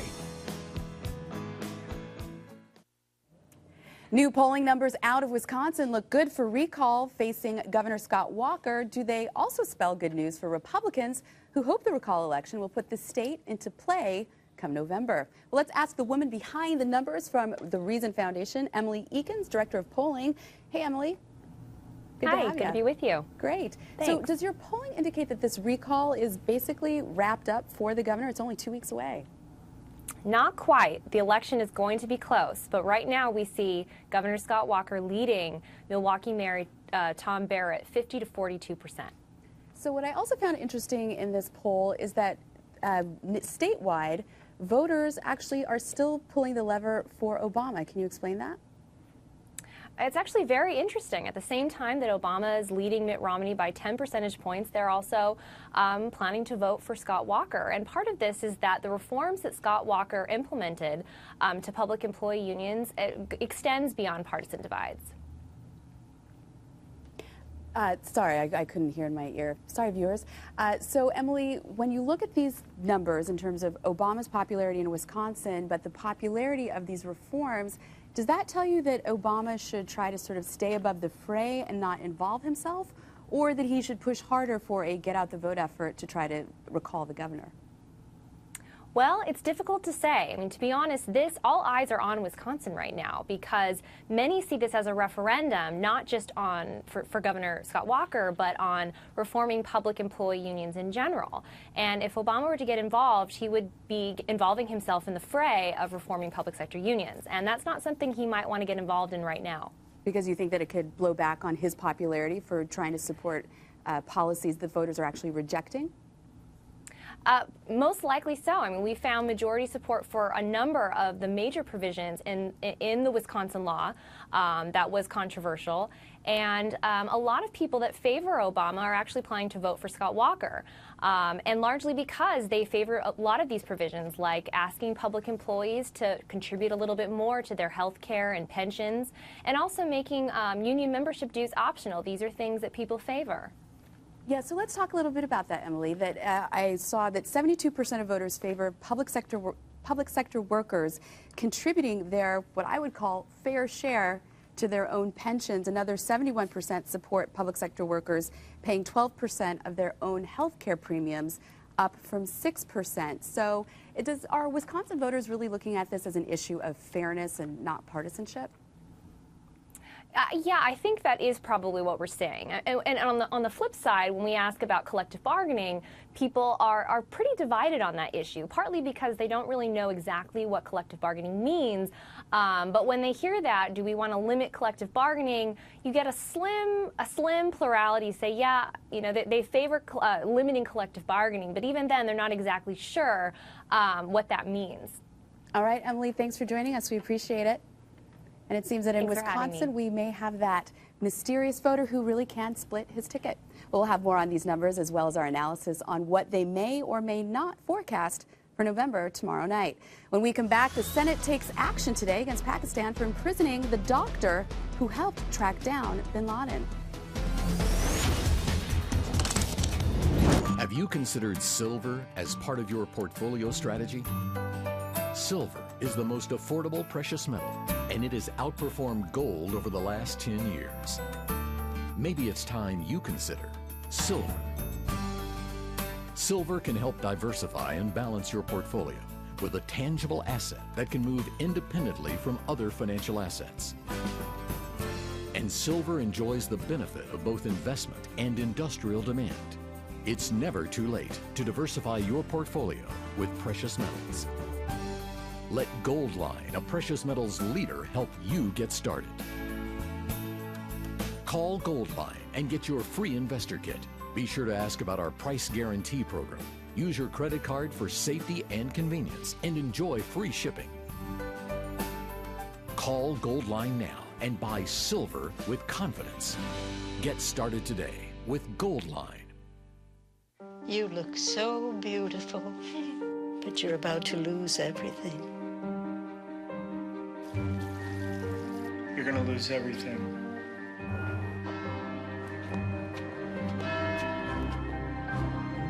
Dearly beloved, we are gathered here. You're gonna lose your files.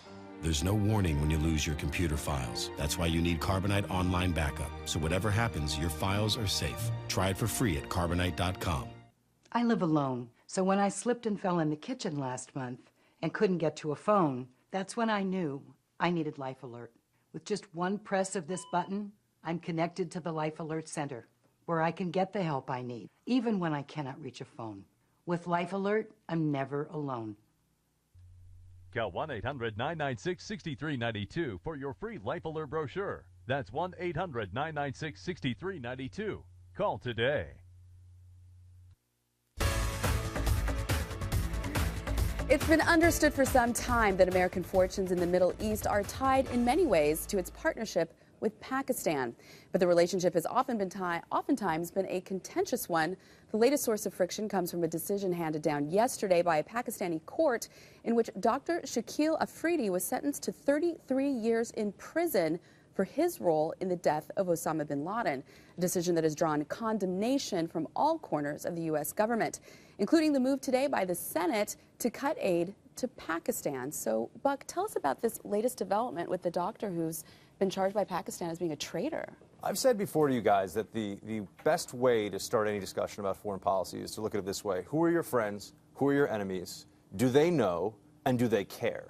And what this shows us is, wow, we need to really take a long look at where Pakistan falls on that continuum.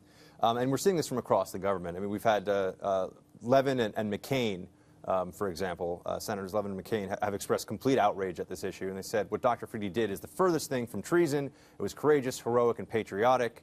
It helped locate the most wanted terrorists in the world, et cetera, et cetera. Now, you know, they're acting under the assumption that what the Pakistani government says is true. That remains unconfirmed. You know, the charge is just because he's accused in Pakistan does not mean that that in fact happened. But that doesn't really matter, because the reality is if they're saying that's what happened and then they're acting in this manner, what does that tell us about how Pakistan views its relationship with the United States, bin Laden, counterterrorism operations and cooperation?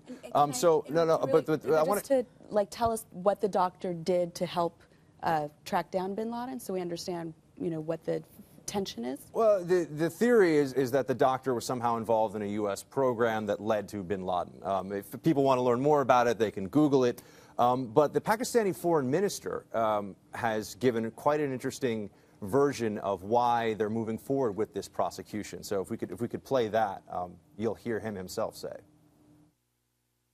I think as far as the case of Mr. Afridi is concerned, it would be decided in accordance with Pakistani laws and by the Pakistani courts. And I think we need to respect each other, legal processes, and the judgment by the courts. Now, first thing about that is that they railroaded this guy even by Pakistani court standards. He was tried by a tribal tribunal of elders, and this actually goes back to sort of the frontier period, back to British colonial period, these laws. He did not have a trial by jury. He was obviously sentenced to 33 years, so it looks like this was supposed to be an open and shut thing from the beginning, from the Pakistani side of things. But the key element here is that he is accused of, and now found guilty in this sort of kangaroo court, of finding bin Laden, which one would think would be the, we've given Pakistan $18 billion in aid since September 11th. One would think that this should be considered a heroic act. The guy should get a medal. The guy should get all kinds of accolades and money. No, in fact, not only is he facing a lengthy prison sentence, he could actually lose his life over this. In fact, I think there's a very real possibility that somebody will go after this individual as a result of this. But I would offer you guys this. We should be outraged at the actions of the Pakistani government, but we should not be surprised. Right. And here's why. If we pull up a poll taken around the time of bin Laden, the operation that killed bin Laden, 10% of Pakistanis polled approved of that operation, 63% did not approve. And now we should also look at Pakistani opinion of the U.S. Yeah, before bin Laden's death, after. No change. And there's basically no change because it was so overwhelmingly unfavorable. Pakistan, in these polls, I've looked at a lot of these over the years, has one of the highest unfavorable ratings of the United States of any country in the world, probably beat out by North Korea and a couple of others. And so this is a few things at work. One, a sense of the U.S. relationship deteriorating in Pakistani eyes because they know we're leaving Afghanistan. We've already said that's happening. So at this point now, it's a question of who has more leverage. They also have an election coming up in Pakistan, and domestic politics there are such, as we see from these polls. The U.S. is very unpopular. Hitting on the U.S. is a big deal. But what this brings me to now is, can we really do anything about this? I'm not sure there's a whole lot to be done other than what's being done, which is asking them, obviously, to let this guy go, pulling back some funding, requesting that they open the supply routes that have been closed for 6 months into Afghanistan from Pakistan, and continuing with counterterrorism cooperation. I don't think there's a whole lot we're going to be able to do. We may have to suck it up on this one. So your initial question, is Pakistan a friend? I think the polls are what we need to look at to determine the answer to that question. We ask ourselves, what is the motivation? Why would they try for treason this man who did something who, in our eyes, was very, very heroic? Why would they do something so in opposite of that opinion? We have to answer who they is. They. We keep saying they and Pakistan, and it's just not a monolith. It's the government and the people. We give how much did you say we give to the government? 18 billion. $18 billion. Over a period of years. To the government. It's about $1 billion. It's a little over $1 billion a year. You think that would inspire some loyalty, some allegiance, some friendship. But they must answer to the people on the ground. And the people on the ground, as the polls you just put up showed, feel very differently. So I don't know who we condemn in this. Do we condemn the Pakistani people who just don't like what we like? Well, I think it was very clear after bin Laden that Pakistan, both the people and the government, considered our capture and killing of bin Laden to be an affront to Pakistan. They took it personally. This wasn't just, oh, we didn't know he was here. We're glad you got him. Please take him away. We want nothing to do with this. This was going into what they consider, sovereign territory and performing this mission.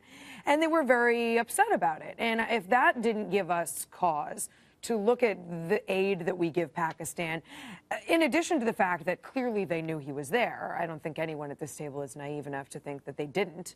I think that should answer very quickly the question of whether or not Pakistan is a friend. I don't think they have our interests in mind. The psychology of the country, at least from the view of the leadership, I think is also worth bringing into this because as far as they're concerned, the fight against counterterrorism is a concern for them, but it's a secondary one.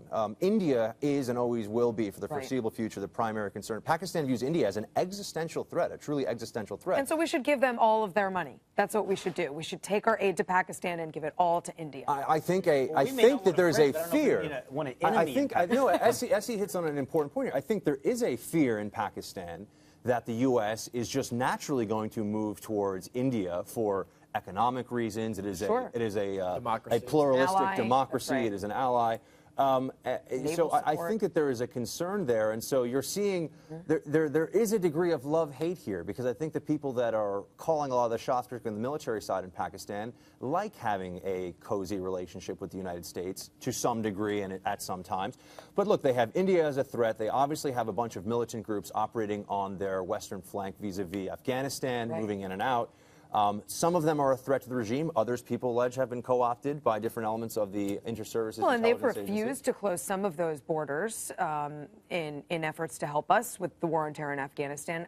This isn't new. This sort of antagonistic relationship started 10 years ago when we started this effort in Afghanistan. And yet we keep trusting them and paying them. Well, what's the alternative is what for us there? Nothing. I mean, if you want it's a bad actor, but a bad actor we need. It's all we've got on the ground there. As Al-Qaeda continues to get hit, and people, I think Americans now have a better sense of the fact that there are some differences here between, a lot of these groups, they'll work together, sometimes they want others, Lashkar-e-Taiba, Pakistani Taliban. Is it Al-Qaeda? Well, it's not really Al-Qaeda. Sometimes they work together. I mean, there's all these nexuses between these different groups. But Al-Qaeda has been taking a beating. I mean, Al-Qaeda in Pakistan has been getting walloped now for years, which also means that our interests in that country from a counterterrorism perspective are evolving. They're changing. Can I ask you, Buck, a question about this doctor?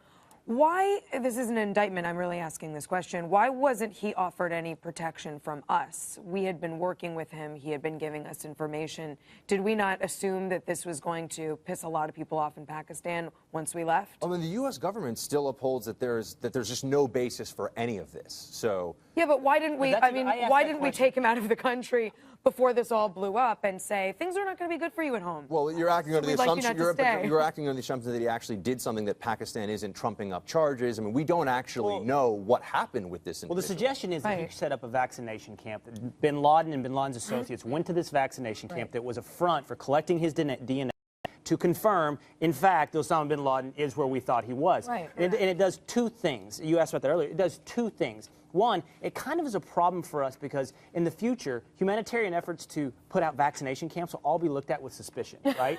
And two, why did this guy not the get Trojan horse? Well, vaccination programs are already looked at with a lot of suspicion. Hold on, in a lot of places. But also, why did we not pull him out? And the suggestion has been given to me, much like the Chen Guangcheng, he has family, he has friends, and oftentimes and wanted to stay. I can't get everybody out. I'm okay. I've got friends and family. But the bigger question to me is this: knowing that, why did Panetta go on 60 Minutes, and why have they been talking about this? They have talked about what this doctor has done with these vaccination camps. Why have they publicized it and then left him there for this? Peter King has been holding them to task on this. I mean, he's been raising this issue, and he's been saying that this should never have, this entire issue has come to light much more than should be, whether it's true or not, or whether the details are accurate. So, I mean, there is always that possibility. First of all, this guy made the Pakistani military look like a bunch of jackasses because they were denying that they pretended they didn't know he was there. He was like down the block, okay? So he made their military look stupid.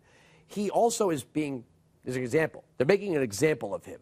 And it also proves that we don't buy our friends. Every time we think we give people money and they're going to like us, we find out that we don't buy loyalty, we don't get access to markets, we don't get natural resources, we don't get jack. For all the money we give these countries, their politicians willingly take it and then allow anti-American sentiment to... All it would take is the Pakistani leadership to get on the radio and say, hey, you know where all this money's coming from for all this wonderful stuff that we're doing for you? From the Americans. They don't do it. So my question is, do we need Pakistan? I mean, we've read that Pakistan has closed down the supply routes to NATO into Afghanistan, but we've been able to overcome that. For a year, we've been dealing without those supply routes. We know that, they were hiding Osama bin Laden, who's a Saudi citizen, by the way. He's not a Pakistani, he's Saudi, and yet the Pakistanis are charging this man. Trying to buy your friends or trying to cut them off? Well, in terms of the supply routes, it would be much better if we had those supply routes open. So it would be helpful to our war effort, which, by the way, continues on and is not certain of anything at this point, especially as we continue to draw down how that's going to go. So having those supply routes open would, I think, be a key factor. But with the Pakistanis, the truth is that they have been fighting a war against these militants to some degree on their own, and they've taken over 10,000 casualties, is I think the closest estimate that I've seen, fighting against these militant groups. At some point, they decide, well, we want to fight against them, but not at a risk to the to our national sovereignty, not when it shows that we are weak in the eyes of the rest of the world. So they have their own concerns here. And as you say, we can't buy them. We can't even rent them. I mean, we're essentially coming up with ways to try to get them to cooperate on issues that are out. If it's beyond what they want, we have no leverage to force them to do this. We do need some degree of their assistance when it comes to I don't think the question is, do we need them as a friend? I think the question is, do we need them as an enemy? An insecure nuclear power in the middle of that area? That's what we don't want. The concern is what happens after we leave, but at the end of the day, we've been rewarding bad behavior from Pakistan so now we have for a long time, longer than we should have, I think. Love those Middle East politics. Well, the Island of Misfits Stories is up next. Stay with us.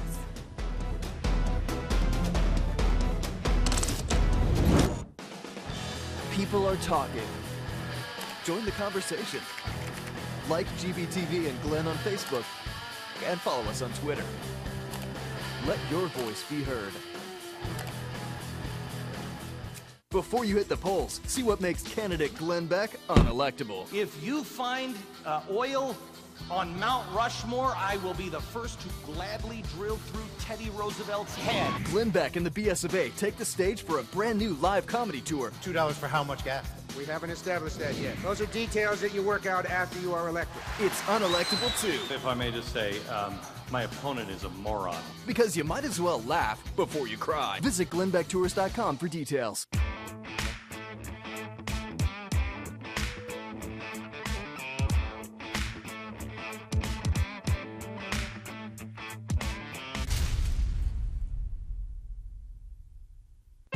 Coming this year from Mercury Inc., President Obama calls his childhood mentor Frank, but he was so much more. a writer, an entrepreneur, an activist, and a full-fledged communist. Author Paul Kanger reveals the untold story of the communist who changed America forever. Then, a publishing first, a 10-part ebook thriller series released over the course of 1 year. From New York Times bestselling author Chris Stewart. By June, the battle will be raging, not for the Oval Office, but for our souls. It's time to find a new way forward. The Ultimate Voter's Guide from Glenn Beck. In the fall, we turn to entertainment with 2 groundbreaking sequels. First, the young adult thriller Michael Vey, Rise of the Elgin. And then, the long-awaited sequel to Glenn's smash hit novel, The Overton Window, finally arrives. It's a year of education, entertainment, enlightenment, and of course, the election. All coming this year from Glenn Beck and Mercury Inc. Among the 5 fundamental freedoms provided by the First Amendment, including mani-pedis at the same price, I don't remember seeing headlights. I guess that's why we have this segment we call the Island of Misfit Stories. Buck, you're up first. Well, indeed, it is a banner day for the First Amendment, for freedom, because you can flash your headlights at oncoming motorists to warn them about speed traps down the road. Cops had been, in Florida, cops had been issuing tickets for this, saying that this was illegal. And I think in this case, in other states, it was that you were obstructing police from doing their duty was how they were pulling people over. And I think here it's actually, there's a law about when you can and cannot use your brights. But obviously, it has to do with, having them on when you're not supposed to. Flashing them for a second shouldn't have violated. Anyway, point being here, a circuit judge has said that this is protected by the First Amendment. I will say this guy, though, was not he was not a weekend warrior light flasher. He saw a deputy park. This is how this whole suit started. He saw a deputy park in a speed trap. He got into his car. He wasn't even in his car. He saw this guy from his home, got into his car, drove down the road, and set up like a special speed trap warning area where he was just flashing every driver who came by. So he was taking this to the next level. And he said, I have nothing against officers, but when you cross a line and get into free speech, I feel it's gone too far, and apparently a judge agrees with him, and bam, flash those lights. Sat his car on the side of the road with a cup of coffee. Bam. It's a concerned citizen. Wow. Andrew Wilkow, bam. I'm going to give the table an opportunity to stick it to New York Republicans. New York Assemblyman Dean Murray and State Senator Thomas O'Mara have pushed a anti-cyber bullying bill that would now make it illegal to post comments on the internet anonymously. That's all you need to know about this. That's insane. Really? That you will no longer, you can read it for yourself. I'm looking like, what? How the Internet Protection Back to our Act. talk about Thomas Paine and anonymous Federalist pamphleteering. Papers. This just sounds crazy. The idea that the government now is going to seize control of the internet and say you will identify yourself. I get the emotional aspect of cyberbullying. I understand that bullying can ruin a kid's life in school, but you are now talking about giving government the power. Is this local legislation they're proposing? State, or federal? State. But the internet doesn't exist just within New York State. I didn't say it makes sense. Okay, all right, good. Just so we're clear. This really would have to be a federal law. Of and course. as a federal law, it wouldn't course. survive basic First Amendment scrutiny. Of course. So this is nonsense. This is Republicans sounding like a bunch of left-wing idiot liberals saying, we've got a piece of legislation that we feel good about. That's going to go nowhere. SE. Speaking of nonsense. Well, before you say that, there have been new advances in DNA science. And breaking news. Oxford University has decided that what they want to do with this new DNA science is find Bigfoot. Obviously. This is squatchy. Of course. Squatchy alert. So apparently Oxford University and the Lausanne Museum of Zoology have appealed to museums, scientists, weirdos, asking for any examples of Yeti hair, fibers, DNA, saliva. What proof do we need more? There he is. There he is. I know he exists. I'm looking at him. There is a man. How much would it cost to wax him?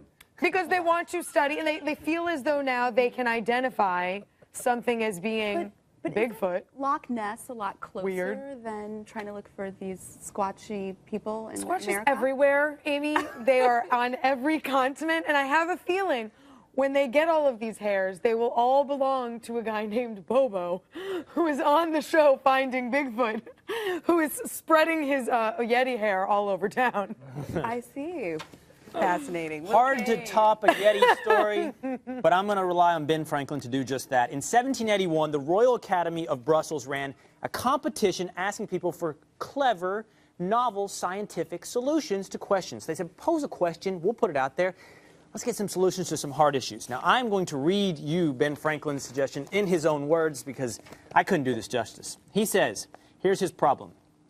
That in digesting our common food, there is created or produced in the bowels of the human creature a great quantity of wind.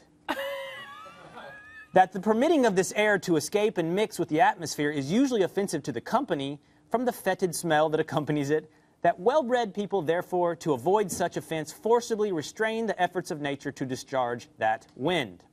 That so restrained, contrary to nature, it not only gives frequently great present pain, but occasionally future diseases. So he proposes to discover. Diseases even. Yeah, Wow. he sees big problems with this problem. What the hell is he eating? So he says to discover. His question for the scientific community is to discover some drug that is not disagreeable to mix with our common food that shall render the natural discharge of wind from our bodies not only inoffensive, but agreeable as perfume. So it's called Beano, like, isn't it? It's called what? Beano. We developed that drug. Yes. I'm unfamiliar with It it. is an anti-flatulence. I don't know. Perhaps I even don't a even know what you flatulence people are prophylactic. talking about. I don't understand any of this. Wind? It You is don't a get that? wind. Nope, I don't know what you mean. It has a fetid smell. Wind. Apparently he was like a Remember your Beavis and Yankee Butthead Candle fan. smells? Tried to inhibit. Remember your favorite Yankee Candle smell? The man candles? What was it? There's 2x4. Dutch oven was your favorite. You said it yourself. I you don't know know what that exactly what means. we're talking I don't about. know what that means. Okay, so Will Kane, last night you were talking about how people are not very good spellers. Right. Well, my story is actually sort of along literary lines, and how there are some books that just should not be tried to be made into a movie, particularly by the director Baz Luhrmann, who is known for Romeo and Juliet and, far worse, Moulin Rouge. And I came across this trailer for his new take on The Great Gatsby. I want you to take a look. New York, 1922. The tempo of the city had changed sharply. The buildings were higher. The parties were bigger. The morals were looser and the liquor was cheaper. The restlessness approached hysteria. Shall we? Who is this Gatsby? Exactly. Clubtastic. Exactly. That is So I watch this clubtastic. and I'm like, not even Zelda would approve of this on her wildest bender. Where is Dorothy Parker when you need her? If she's down there listening, please curse this movie so it never sees the inside of a movie theater. It looked hideous and vulgar, and Baz Luhrmann's an Australian to top it off. We'll see. I'm Who not does he so think he is? quick to Who does he judge think it. he is? You like could that be with good. Jay-Z and Kanye West soundtrack? And the doonch on West Egg. Come on. I kind of like the Come Romeo and on. Juliet with the pistols and Leonardo DiCaprio. No, you didn't. Did you Tell see me what I Moulin want. Rouge? You did not. Did you see Moulin Rouge? I did not see Moulin Rouge. I All did see right. the Romeo and Juliet, though, which was not my favorite version. No, nobody All likes right. that movie. Well, that's it for us, but make room for Brian Sack. There's a brand new episode of Yesterday up next. Good night. Never heard of it.